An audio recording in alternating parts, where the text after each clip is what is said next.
Bonjour à tous, merci de la confiance. Vous savez, la première chaîne YouTube à travers les mondes télé, Chango. Vous en êtes mingi, vous avez un bino, entretien et aller l'autre et un bipo nabino. Partin n'a pas perdu les élections, il a gagné les élections. Boye bisa bango bati kapeli seki. Congolais asi à la muki. La muka asala ka ba réflexion ya bien pour na mboka oyo. FCC na la muka ba ebani bien. Manque à confiance ils a déjà. Il n'y a aucune coalition entre FCC et Nalamuka. Le fait que nous gardions jalousement les preuves que nous avons, c'est parce que nous avons un grand respect pour nos frères. Ensemble, est-ce qu'il y a une union sacrée? Le blocage au niveau de la CNI a un nom. Il s'appelle M. Félix Tshilombo.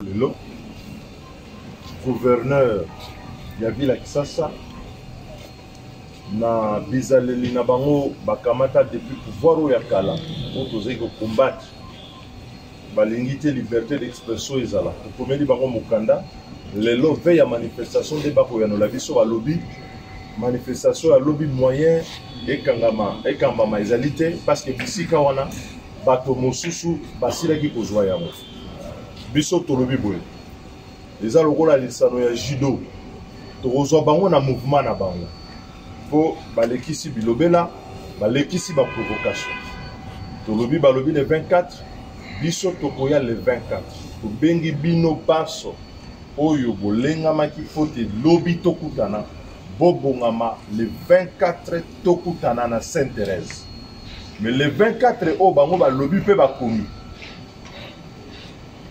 moto aya lisusu na justification te aya susu na makambo asika te mpona kopekisa koloba te lingomba songolo pakala eyaki wana mpona milulu misusu milulu ya le 24 ezali ya bakongolais na banza lelo bomoni ete pouvoir nde ezali na bobangi ezali epai na bango babangi bino nde babangi peuple congolais alakisa na molongo mobimba alakisa pe na peuple congolais mobimba wate bango baboyi maponami oyo balingi balengela mpona mboka maponami ya lokuta peuple alingi kotelema mpona makambo ya moyibi contre vie chère oyo eleki na kati na mboka na biso bozangi bokengi oyo ezali na kati na mboka na biso oyo ekomi lokola complicité ya pouvoir na badécision mabe bakozwa par rapport à la situation à l'Est et à la même heure ça na ba phénomène ebele to komona yango to bengi bino baso boya le 24 to telemela makambo etali processus électoral to boyi fichier électoral ya bango basali ya lokuta oyo balingi ete bamema moyibi na makambo ya maponami po te banome bato to telemela bango parce que soki to telemi elongo nde tokokamba esu mboka na biso nde tokorécupere initiative wana eze eloko ekufeli te bino banso boya le 24 po tokutana na Sainte-Thérèse na njili mais le 24 bamata bakita moto azonga nsima te tokozonga nsima te le 24 il faut biso banso tozala wana mpona kolakisa bokasi na biso mpona kolakisa mpe botosi ya constitution na biso mpe epesi moto te ndingisa azala gouverneur azala ministre apekisa bana mboka bayi mboka basangana po babeta masolo bango balingi kobeta donc le 24 tobengi bino boya wana toboyi provocation alobi tolobi le 24 biso banso contre mauvais processus électoral contre la vie chère pour na redressement ya mboka na biso merci beaucoup. Pour nous informer ville hôtel de ville donc qui se proposait de nous renvoyer au 24 juin, ça dit une semaine après, pour des motifs fallacieux qui soutiennent que bon voilà, il y a d'autres organisations qui ont demandé de tenir le meeting ou de tenir une manifestation au même endroit, à la même date et à la même heure. Je crois qu'il faut être bête, il faut être enfant pour croire que cet argument est vraiment valable. Sinon, c'est la mauvaise foi. Encore une fois, nous l'avons dit et nous ne cesserons de le répéter, nous sommes dans une nouvelle forme de dictature. Une nouvelle forme de dictature où on impose ce qu'on veut à près de 100 millions d'habitants. Et ça, c'est regrettable pour un pouvoir qui se déclare être d'un état de droit.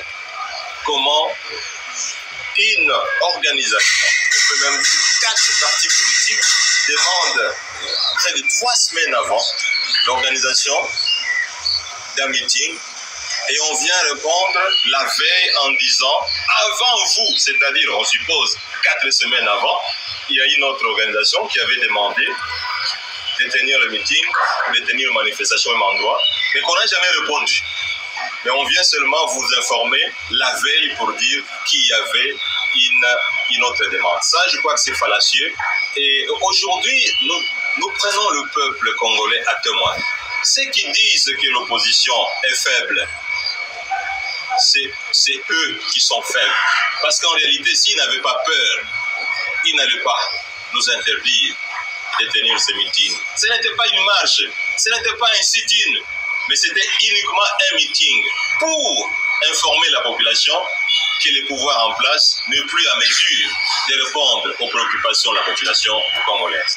La vie chère, les taux d'échange qui bougent, les prix qui montent, la pluie qui détruit, qui tue la population, la saleté, les salaires qui ne sont plus payés, retard des salaires de plusieurs mois. Bref, le pouvoir n'est plus à mesure d'accepter même que l'opposition tienne un meeting, que l'opposition tienne une marche, que l'opposition tienne un sit-in, parce que le pouvoir est convaincu que si l'opposition se met en harmonie avec la population, le déclic va être donné. Et donc, aujourd'hui, nous allons observer ce pouvoir qui nous propose les 24. Nous savons que nous ne sommes pas dupes et que le pouvoir va chercher d'autres subterfuges pour que ce meeting projeté par lui et non pas par nous au 24 juin prochain n'ait pas lieu.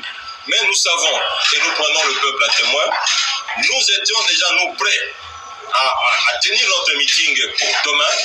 Et je pense que la population, et nous sommes convaincus d'ailleurs, la population s'était déjà mobilisée pour répondre en tout cas à ces meetings.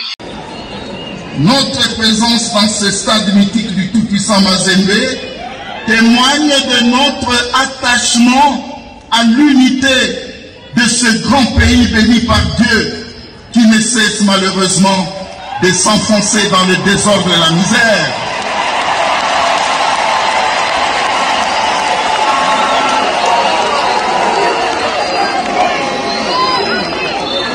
Comme vous le constatez, Éminence, ce peuple tient à son unité et à la cohésion nationale.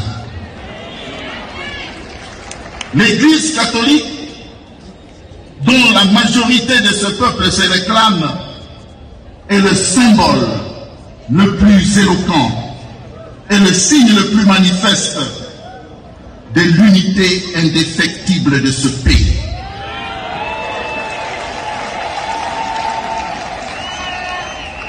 Logiquement, il est désormais clair que quiconque s'amusera à le diviser à cause des velléités politiques, le trouvera sur son chemin.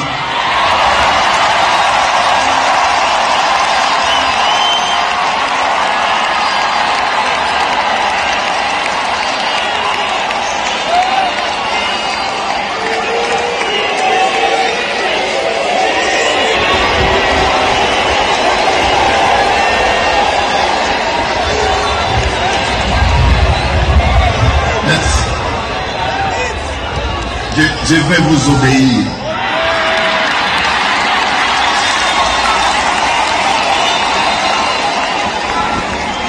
Logiquement, disais-je, il est désormais clair que quiconque s'amusera à diviser ce pays à cause des velléités politiques trouvera ce peuple sur son chemin.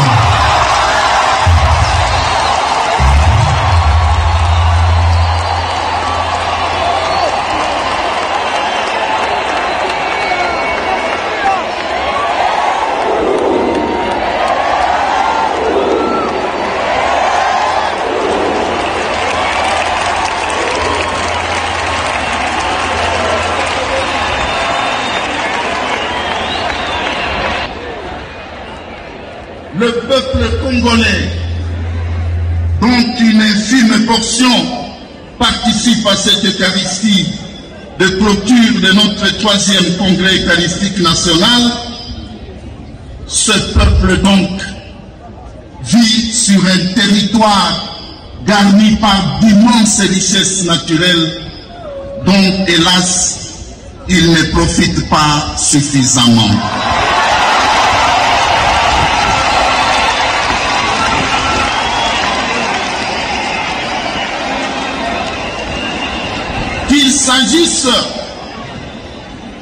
Qu'il s'agisse du cuivre et du cobalt d'ici au Katanga, qu'il s'agisse du diamant du Kasaï, ou encore du bois de l'Équateur, et des recettes douanières des frontières avec les 9 pays qui nous entourent, les dividendes de ces immenses richesses sont accaparés par une rare gloutonnerie d'une élite au pouvoir et des multinationales peu scrupuleuses.